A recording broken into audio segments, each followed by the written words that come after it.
અમદાવાદની સિવિલ હોસ્પિટલમાં દારૂની પરમિટ આપવાના કૌભાંડ મામલે 3 કર્મચારીઓની ધરપકડ કરવામાં આવી છે।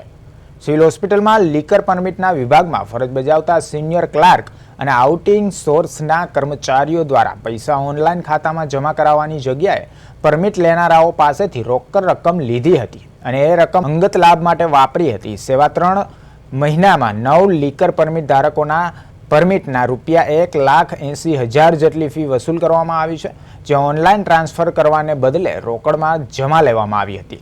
જે અંગે લીકર પરમિટ વિભાગના ઇન્ચાર્જ ડોક્ટર દ્વારા શાહીબાગ પોલીસ સ્ટેશનમાં ફરિયાદ નોંધાવવામાં આવી હતી। ત્યારે તપાસ બાદ શાહીબાગ પોલીસે 3 આરોપીઓ વિરુદ્ધ ગુનો નોંધીને ધરપકડ કરી વધુની તપાસ હાથ ધરી છે।